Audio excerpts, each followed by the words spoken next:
think that the rollout of, or replacement of trucker drivers with autonomous semis is going to be very gradual. It's not just going to be like you wake up tomorrow and all truckers are fired and replaced by autonomous diesels. That's not going to happen. It's going to be slowly but surely, and but you know that is eventually it might 20 years from now it might not be a job that people have, but it'll be like 1%. We'll get replaced here, and then another 2% there. It'll be gradual. I doubt that it's going to go at the rate that they can produce these things. Right, that's the thing, is there's so many trucks, and they're going to have a hard time keeping up with the demand. So it'll be slow. And then also, the autonomy still has some ways to go. So what it will be at first will be the truck drivers will just have a more cozy job for a while, because they'll actually be sitting in the driver's seat as the diesel drives, and then eventually they won't need anyone in the seat. Now that's just the history of technology throughout all time. It used to be where 90% of America's jobs were in farming, and now it's less than 2%, right? Well, we could make jobs again where people have to plug in a little peg into a hole in order to connect your phone line, right? It makes it slower. There's more mistakes, and it's a totally useless thing since technology can handle it. We could make more jobs if we wanted. Like we could just remove all technology, and then just say like, why have a machine plow this field? Why not just have humans plow it with a cow, right? So there's the argument. You're going to say dumb things. Here. Okay. No, first of all, and your way of discussing this topic is insulting. It's insulting when I have to listen to people say over and over again that the horse and buggy makers got replaced by car makers. That's insulting. All right. Obviously, you're so stubborn and allergic to truth that you don't even want to talk about it. So there's no sense in even talking about it's this. Not that I don't want to talk about it. It's that I don't want to hear the same dumb shit I've heard 1,000 times. You just don't want to hear the truth because you're afraid. I don't think you know the truth. I think you have an opinion, and that's fine. I think that you don't like hearing anybody's anything that contradicts your worldview. Wrong. I've heard it. How about this is truth? We finally get AI going for us. We're trying to figure out these like automated trucks, and we find out, oh shit, trains were cheaper all the time. And AI is like, yeah, you should probably just expand the train network in America first. Yeah, trains are cheaper all the time, by the way. That's absolutely and it's true. Like, oh shit, maybe we shouldn't go to automated like fucking vehicles because AI reminded us of this dumb thing we keep forgetting because we're trying to fuck automated trucks into existence. And boom, that's the future. And then all the worries are gone. Why is it always AI and not gay guy, huh? Wait, yeah. I don't know. But I mean, it's all speculative. No. What's up, Swank? Actually, gay AI. But yo, if you want to prevent this phenomenon from happening, the only organization you can appeal to is going to be unions. It cannot be Congress because they're reactionary. By the time they respond to jobless rates, it's already going to be too late. Yeah, but Congress is already, listen, in my view, I think they're already ahead of this. I think this is one of the reasons that Trump is, I hope it's one of the reasons that Trump is moving to control AI from the executive or from the legislative. Because if we left it up to states, then they would be able to roll these things out independently. Whereas if we can regulate it from the federal level, we can just say, AI can't do certain things. Automation can't be used in certain ways. It's a known issue. I think it's on their radar. I don't think they'll do anything until the jobless rates reflect the necessity to do something. Well, I think by that point it'll be too late. My determination has always been 10%. That's been my prediction. That's just a random number I pulled out of my ass. But my guess is that when 10% of the workforce is suddenly without work, that Congress will take note and do something about it. Maybe you're right. They won't be able to do anything about it fast enough. I don't exactly know what that means, because from my perspective, they can do it anytime they want to. And you would just have to roll back whatever automation you've implemented.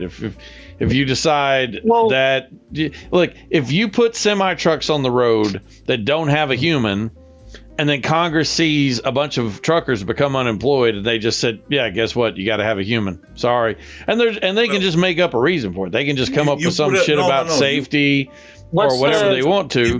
And that's going to. So my question would be, what's the impetus for a bill to go through Congress to where they vote on it? That's my question. Like, how about getting elected? Yeah, I mean, there's no truckers union that can represent truckers. Yes, there is. What are you talking about? What?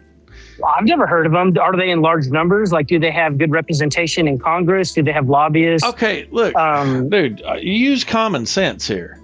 Since when did you since when did you need a union to create a constituency of voters? You don't. I'm just saying this is the only known way of affecting, in a short period of time, affecting the way that Congress behaves, because otherwise they'll just be reactionary, because necessarily the will of law turns very slowly. And to get Congress to react fastly, you have to instill haste in them. And I think the jobless numbers will instill haste, but that's too late. That's reactionary. I mean, listen, I don't know what the time frame you're talking about is, and I don't know how long you think it needs to be. But let's just say that on day one of new congressperson's job, they get a notice that says, hey, there's this issue with all these truck drivers that you have in your state getting ready to be laid off because of this implementation of these level 5 autonomy semi trucks. And guess what? That notice is going out to every other congressperson simultaneously.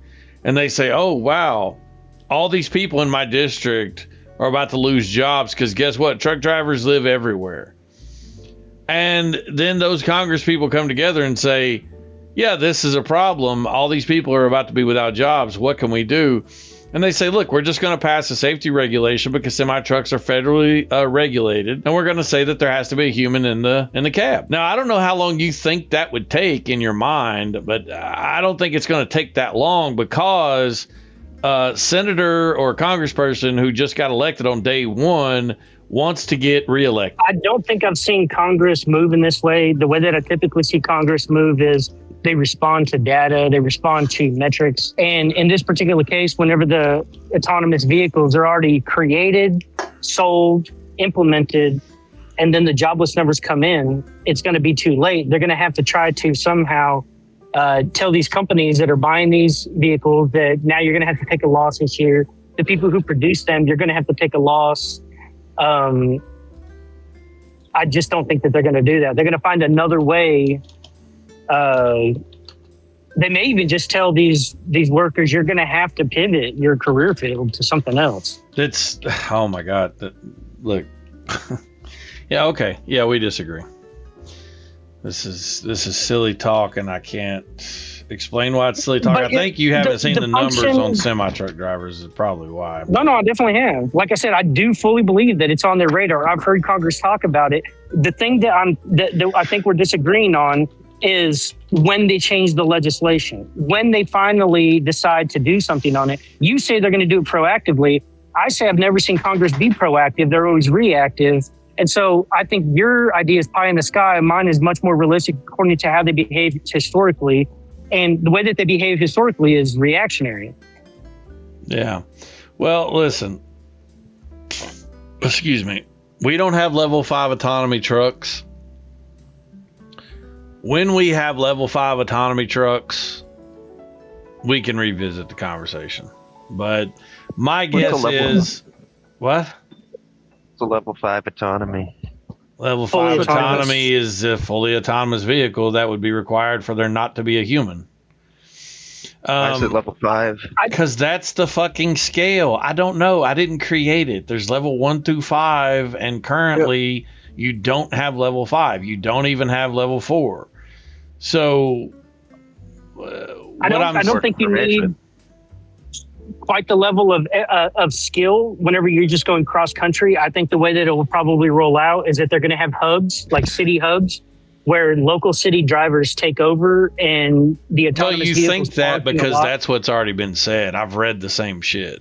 Yeah, and it just makes sense that would be the case. It doesn't make sense at all. It doesn't make sense like at all. a train station. These semi trucks will be incredibly limited as to where and when they can drive if you do that. Because yes, in the West, in the Midwest, you have a lot of, flat open spaces. But, drive at night, drive in the rain, drive through construction. It's a completely different scenario. So you're going to have level 5 autonomy to do that. You get into the Northeast and level 4 would be sufficient. No, level 4 wouldn't be sufficient. You get into the Northeast and that's a do you know complete. what level 4 Shut is? up! Do you know what level 4 is? Motherfucker. You say it's not sufficient. What is it? When you get into the Northeast, that's going to be even more of a problem because you have all of the traffic, all of the congestion. And so I don't think that it's going to happen the way they've talked about it happening. I could be wrong about that. That's a totally reasonable expectation. They will pick the low-lying fruit first, which, like you said, is going to be the straight highways that go through deserts and shit. I totally 100% believe that's going to be its first use case. But all the while, it will be collecting driving data, which is what they need to train the models to better to better suit the autonomous nature, to better train the models. And so I think that will be its first use case. Yeah, but the problem here is that you're assuming that this is what I hate about talking to people about this shit. You're assuming that the end result is going to be something that can do what you're saying it will do. You have no reason to believe that the technology will be capable of what you're claiming. Well, you believe it will. Would be that we currently have unmanned cyber cabs, for example, and that's not at level 5. And This so dude I don't doesn't have know enough. anything.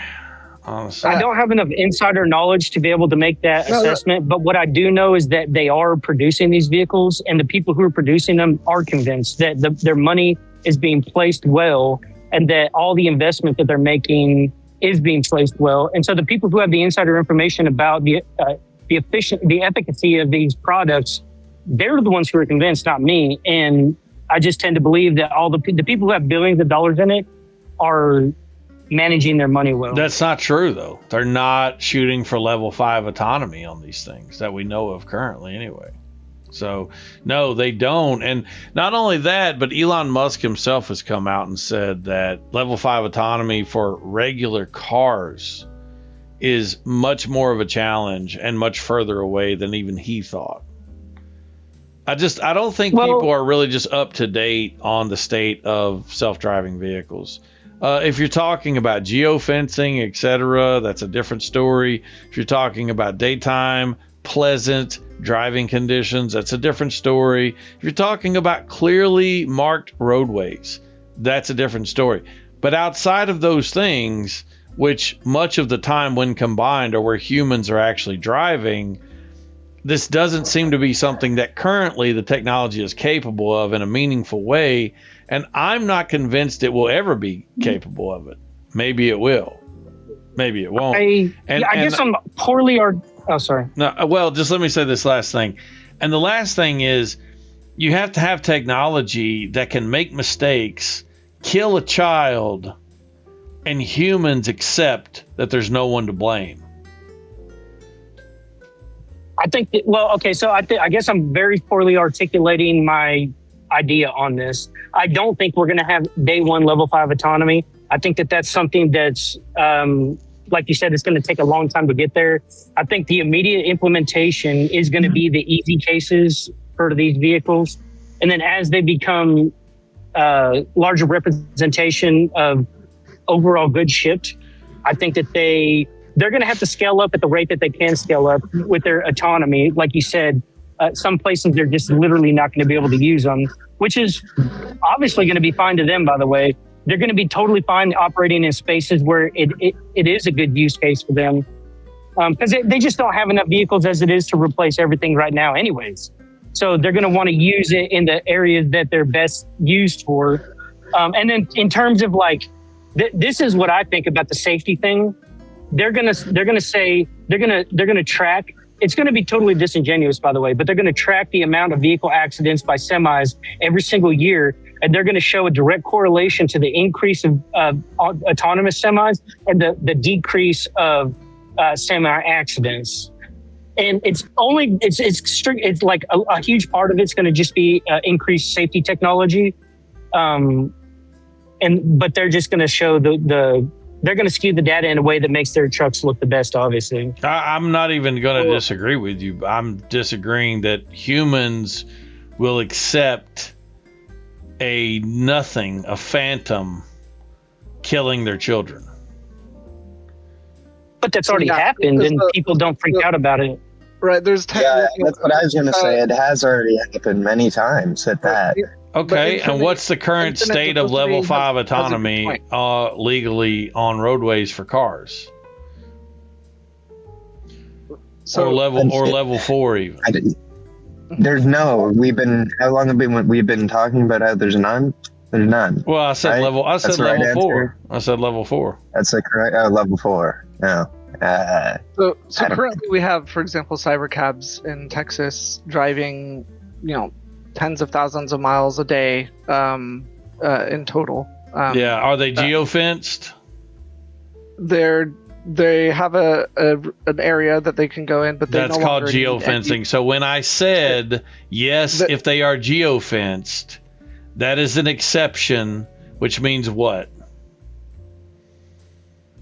Anyway, so this would not be level 4 autonomy, by the way. Geofencing is outside of the parameters of geofencing.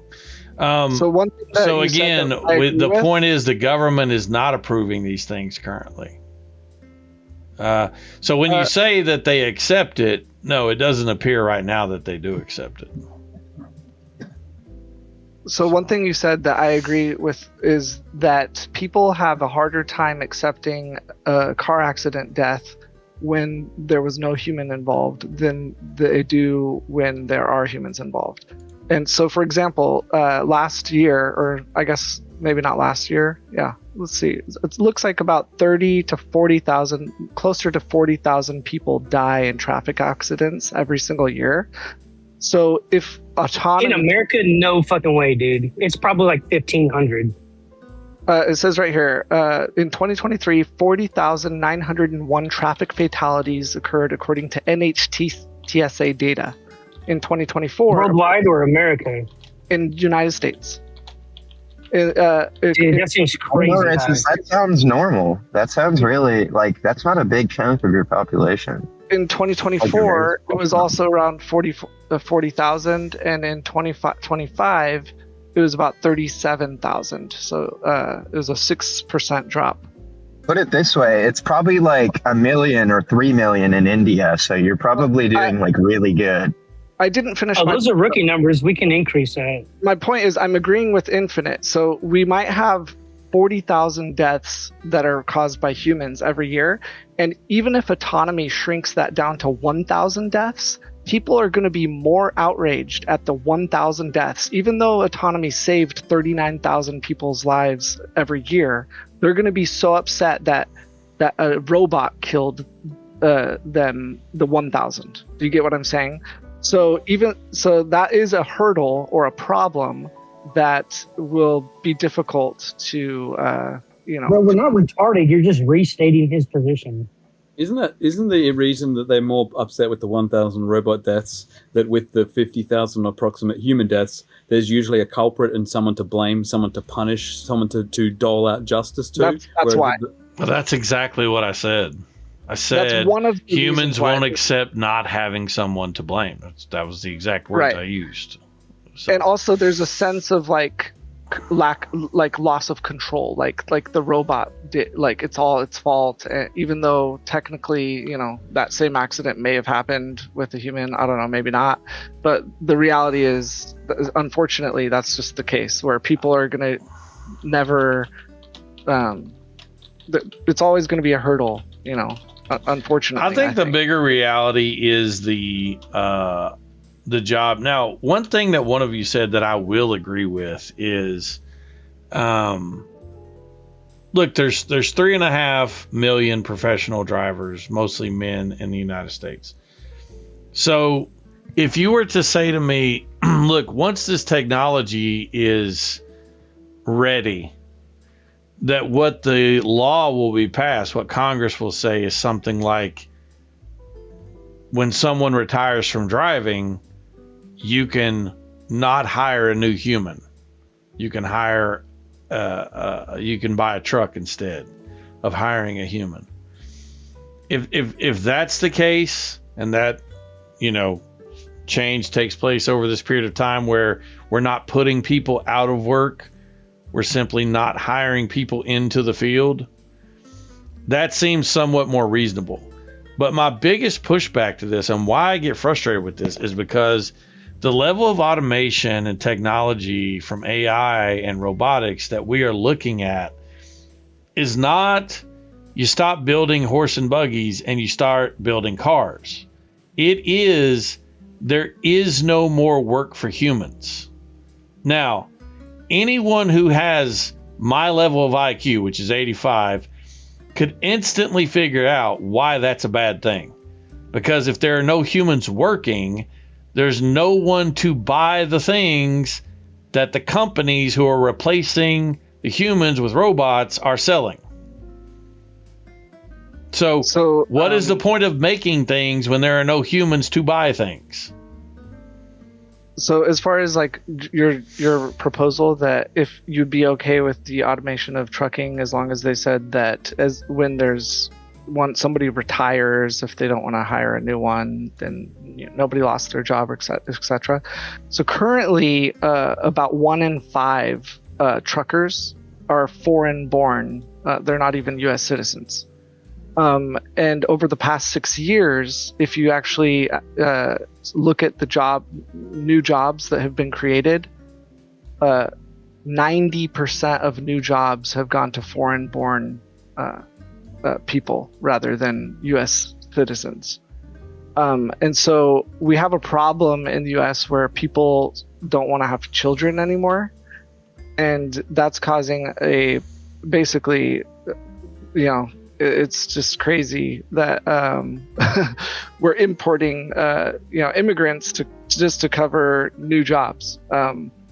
So as far as like the rollout of automation in trucking, I think that it will coincide approximately gradually with retiring truckers, to be honest, because they just won't be able to make them fast enough. You and I have had this exact conversation before. And what I've always said is, look, it's coinciding perfectly with a decline in population. And by the way, the people who aren't having kids are exactly the people I don't want to have kids, libtards. So that's great. I don't disagree with either one of your points. My problem is that, again, the people that are here will still need to work. And again, this level of automation and robotics, AI, this level is just catastrophic. So it's just either the case that we have to, change our ambition or completely change our way of life and go full gizmo when it comes to, government, money, etc. So, I mean, unless the idea here among us is that, like, yeah, we're going to replace all truckers, but these other things that I like won't be replaced. And I'm not buying that. If we can replace truckers, we can replace everybody else. Well, look at the dock workers. They were poised to all be replaced by automation, and they unionized. They got into collective bargaining agreements with the companies. They put in protections against AI. And I think that's going to be, if I were in this sector, I would not rely on government to save me. I mean, I've made this prediction as well, right? We've talked about this. How many times have I brought up the Screen Actors Guild when they went on strike? And what was one of the first things they did? In their contract, they demanded unionized competition. Yeah. Well, I mean, I don't know why you keep saying that. All these groups are already organized. They're already unionized like that. You'd have to look up the truck drivers unions, dude. But yeah, I mean, anyway, the point is that these are some of the first things that these companies did. The Screen Actors Guild did this like what 3-4 years ago now. So Infinite. It is actually like antithetical to safe autonomous driving, though, to have an AI be in control of it, like a gizmo style AI. So the GmbH says that 15 to 20% of truck drivers are unionized. That's 80% are exposed. Yeah, but you don't have to have everybody in the union. You just have to have the structure of the union. And I don't even think you need the union. Like I said, dude, who cares if you have a union? It's about the constituency. It's about the people who are going to vote for you. The moment that the government has a bill in front of them to allow level 5 autonomy or to allow semi trucks to be on the road without drivers in any meaningful way, there will just be pushback against that. I don't know how else to argue this, but about 1% of the population is truck drivers. And so, I mean, I personally... That's not a good metric. I personally wouldn't vote to limit the free market, have government step in because they screw up everything. What percentage of working males are truck drivers? I was in the middle of a sentence.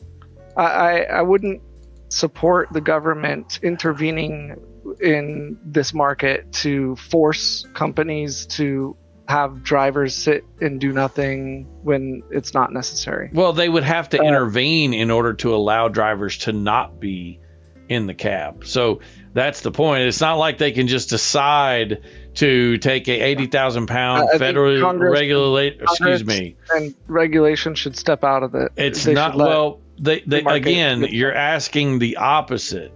In order for there to be an 80,000 pound federally regulated vehicle on the road without a human, Congress has to pass a bill to allow that. I mean, it'll pass. Okay. The market is already controlled by the government. They choose who gets a CDL, right? Like you already can't enter the market without the government. So, yeah, not only that, it's regulated in a lot of other ways as well. I mean, the vehicle itself just has all kinds of federal regulations about it in terms of safety, emissions, etc. I mean, we're a bit too late for free market principles to be ruling our decisions on how we just don't live in a fucking libertarian society. So it says about 2% of the working population are truck drivers.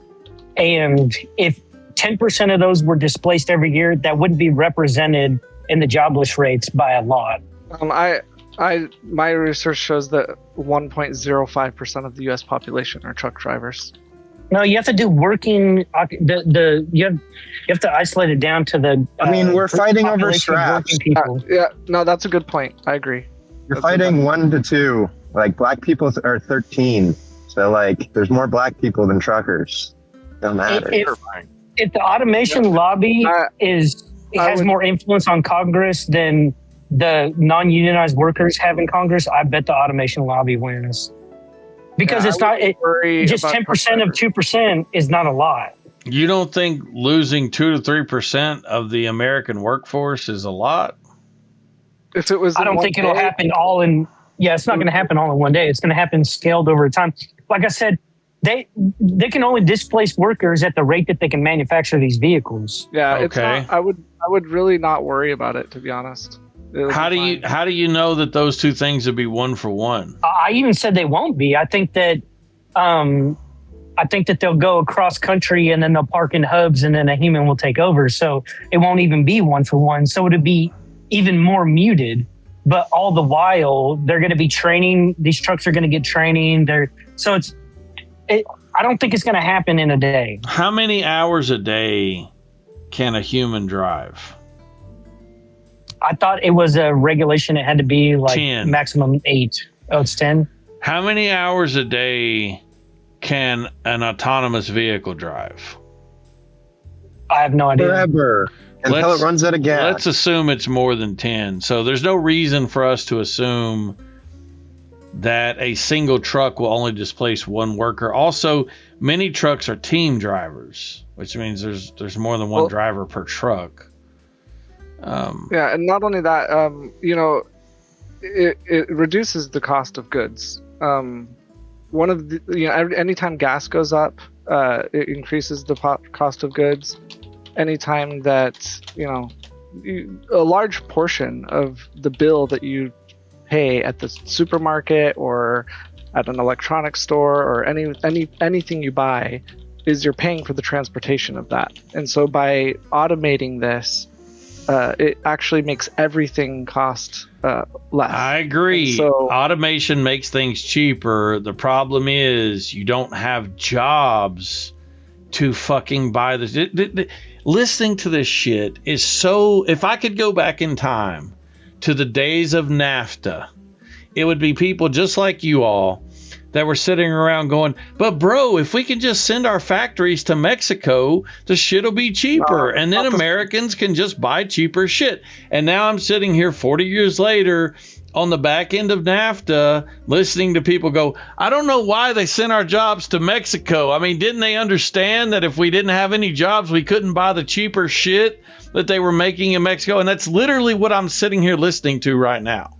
It's the exact same thing. And the fact that you all can... Listen, bitch, if you interrupt me one more goddamn time, you won't be unmuted again. It's the exact same thing. And the fact that the parallels are just not obvious to people is insane to me. Well, it's because you have an 85 IQ. I just think that as a civilization, we should have the ability to pivot to different technological advantages when we need to, so that we can progress as humans. And I don't think we should hold ourselves back because we're afraid that these workers won't have jobs to land into. I think that if it happens in a scaled way over a period of time, there's definitely some equilibrium that we could find to where they could pivot to a different career field. And I just think that their work would be better suited in like robotics, energy, space, something different than just transporting goods when it's kind of a dumb job. Yeah, it sounds genius that we should get rid of the need for humans to do things and then hope that the end result just is like we have throughout time. The other. Dude, oh my God. I just explained to you 5 minutes ago why it's not the same thing. And the fact that you can't grasp that, no, it's not. It doesn't matter. When racist says we shouldn't be held back from advancing it, what do we mean to advance as humans? What's the advancement if we're replacing the need for humans? I didn't say that. I think that they should. Well, you are saying that. That's exactly what you're saying. That's exactly what you're saying. No, you are. I'm not advocating. No, you absolutely are, because the thing you're advocating for will have that exact effect. I don't know how this isn't obvious. It doesn't matter. I'm tired of arguing about it. I will leave it to the experts. Right now, they tend to agree more with me and less with you all. I'm sure you all have figured out on what will happen and what won't. Yeah. Anyway. The biggest issue with what you're saying, racist, is you're talking about slashing the middle class backbone and saying that as long as we slash the middle class backbone over a period of time, it won't have negative effects. Throughout history, you can't point to us slashing the middle class backbone. You can point to us slashing like slavery, which is like literally free forced labor, where like the person had to feed them and that was it. And then we got the cotton gin, right? And then you can look to other advancements like now we're replacing cashier workers, which we are seeing an economic strain, right? Like we're seeing my generation get poorer and poorer now because cashiers are less and less important for the like low wages. But you're talking about like middle level income and destroying it. I'm not. I'm saying that as a civilization, we should develop the ability. I think we should already have it, but we should develop the ability to pivot towards better technologies so that it can benefit society as a whole. I don't think that these subjects these jobs should be sticky, and that we can't advance just simply because we're scared to have people normally retrain into a different career field. I agree with you though, but normally what happens is you have these jobs go from middle class to lower class, and then lower class to non-existent, and then the lower class gets a new job. The lower class is the one that's like a cyclable labor, because they're the actual like nimwits. You need to first make truck drivers low class before you can get me on board with eradicating the field, because you're slashing the middle class backbone. And if you slash the middle class backbone, we have a societal collapse. So I looked it up because I wanted to see. I had a feeling. So the problem is that people just have a lack of imagination, right? Racists just said these things, and they're just definitely not true. But I will just demonstrate how easily we go from what he said to total catastrophe. So we limit what's being said to semi-trucks. Okay, great. Now let's expand it. Let's go semi-trucks, light and heavy truck operators, people who transport things like mobile homes, Uber drivers, taxi drivers, gig workers that deliver food, etc. Because there's no reason to assume that if AI can drive an 80,000 pound vehicle, it can't drive a fucking 2,000 pound fucking pizza delivery car, right? Okay, great. Now what does that number look like? Interestingly enough, that number looks like around much closer to, let's see, 23 million people did gig work in 2024. 1.35 million specifically do ride shares. Uber is 7.8. So let's see. Let's look at that specifically for the U.S. population. So for the U.S. population alone, you're talking about 9% for gig work. When we move into heavy equipment, crane operators, industrial truck and tractor operators, school bus drivers, transit and intercity. And again, I won't even tell you how devastating these numbers are because I don't have a total. But this is how easy it is for people to go, let's just replace this little 1.3 million.